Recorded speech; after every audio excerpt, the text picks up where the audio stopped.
श्री कृष्णा। आप सभी का हमारे YouTube चैनल कारगिल वॉरियर्स में हार्दिक स्वागत है।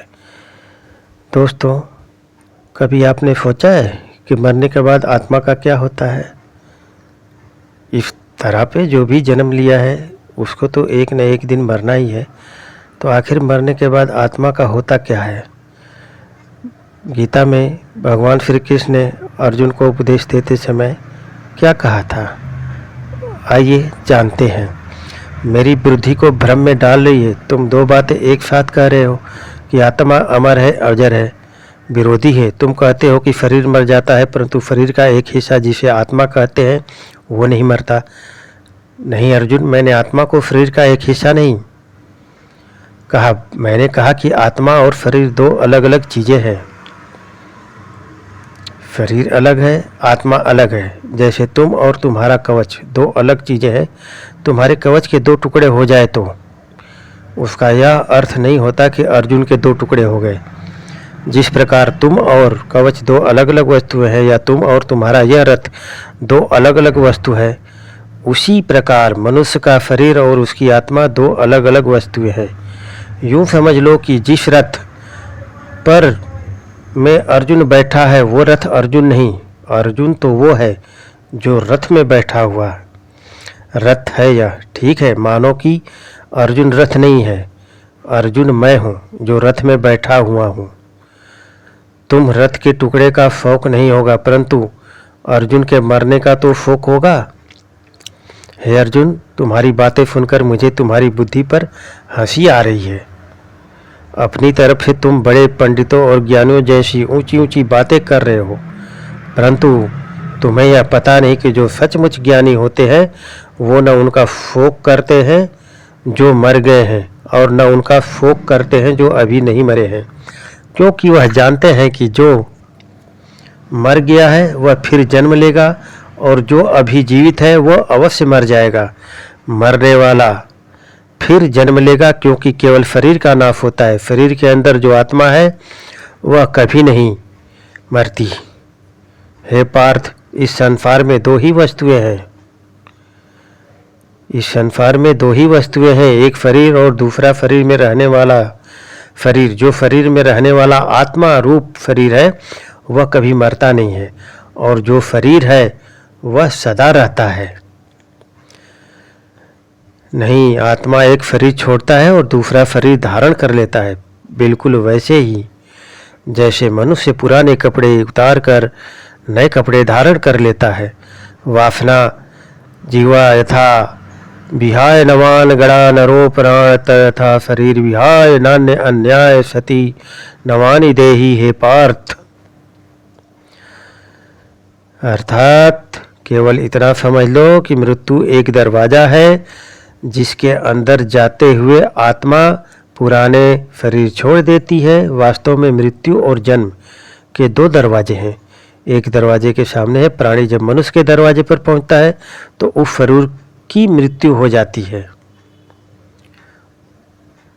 फिर आत्मा का प्रकाश उस शरीर को छोड़कर आगे चला जाता है। फिर आत्मा का प्रकाश उस शरीर को धारण कर लेता है।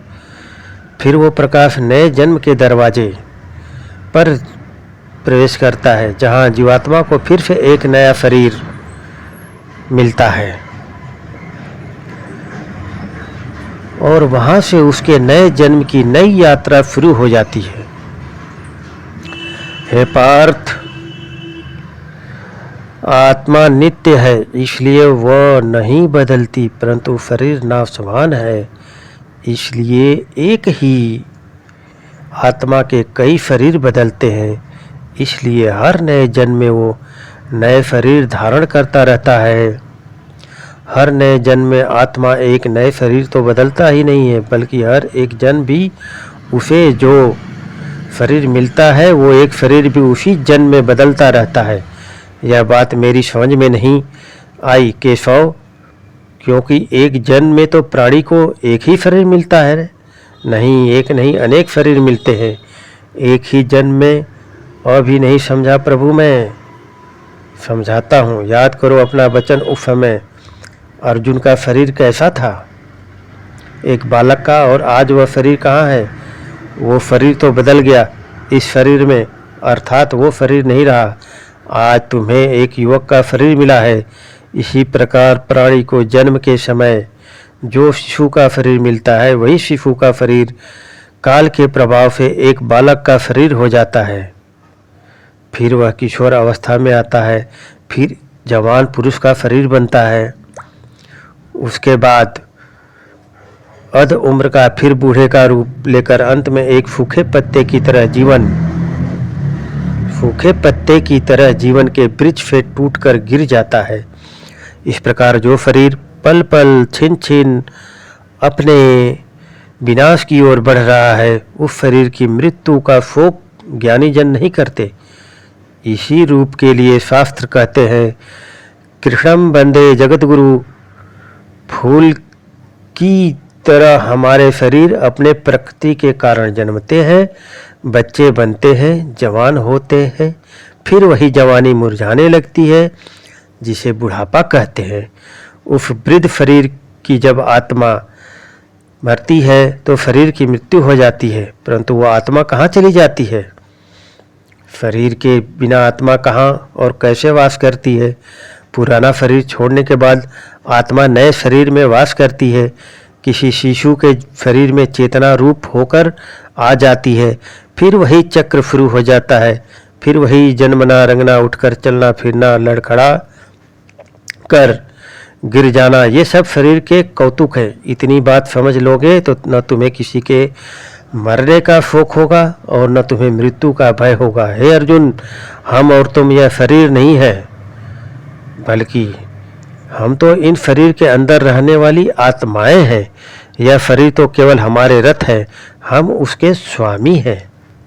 रथ के टूटने से स्वामी नहीं टूट जाता, उसी प्रकार शरीर के सुख और दुख आत्मा को नहीं दुखी करते न सुखी करते हैं। यदि हम आत्मा है तो फिर यह सुख दुख का आभास हमारी आत्मा को क्यों होता है?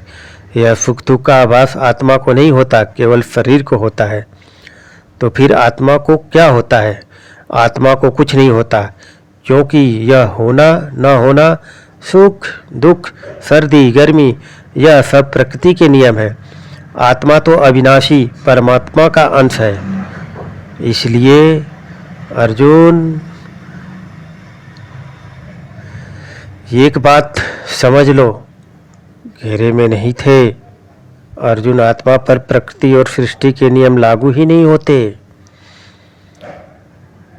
क्योंकि यह सृष्टि और प्रकृति दोनों ही की पहुंच से बाहर है। जैसे एक चिंगारी अग्नि का ही अंश होती है, वैसे ही आत्मा परमात्मा का ही अंश होता है। इसलिए वह नित्य, अजन्मा, सनातन, सर्वव्यापी है, स्थिर रहने वाला और अचल है। अच्छे दया अयम अदा अयम अकेले दयो अंशो एवच नित्य सर्वगता स्थानो अलोय। हे अर्जुन, सनातन है, पार्थ आत्मा को न तो कोई शस्त्र काट सकता है, न उसे अग्नि जला सकती है, इसको जल नहीं गला सकता, न इसे वायु ही सुखा सकती है। नयनम छिंदति शस्त्राणि नयनम हिति पावक न चमती। हे अर्जुन,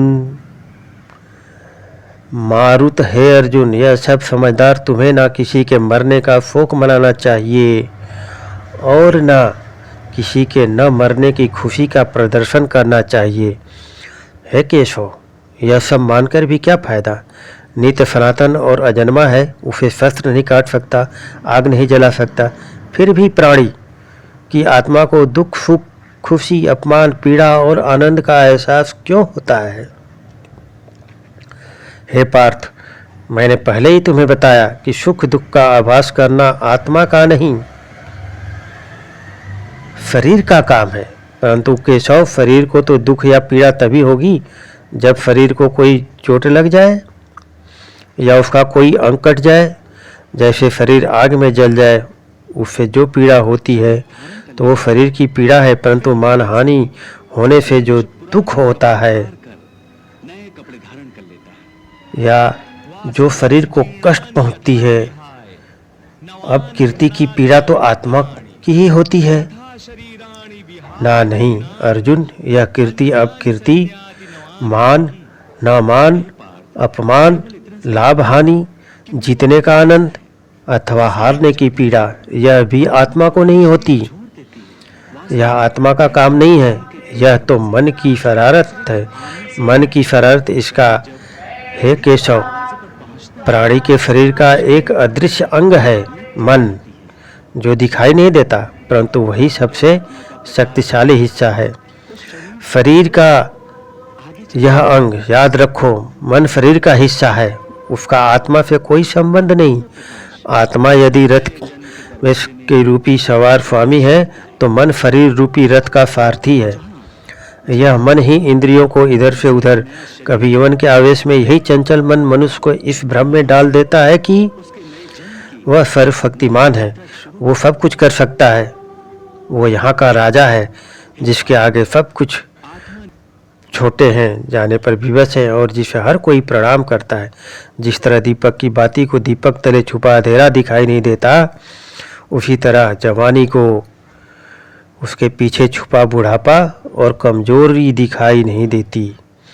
परंतु जब शरीर के दीपक में यवन शक्ति का घी जल जल कर समाप्त होने लगता है और दीपक तले अंधेरा पड़ने लगता है, तो मनुष्य घबरा कर चिल्लाने लगता है, मैं बीमार हूँ। यह रोने का नाटक भी मन ही करता है। हे पार्थ, यह रोने का नाटक भी मन ही करता है। चिल्लाकर मदहोश करने वाला पाखंडी केवल मन का ही उपदेश करता है। मरने का बाद कोई कुछ नहीं होता, इसलिए आत्मा अमर जर है। अगर वीडियो पसंद आया तो सब लोग लाइक, कमेंट, सब्सक्राइब करिए, आगे शेयर करिए। इसी के साथ जय श्री कृष्णा।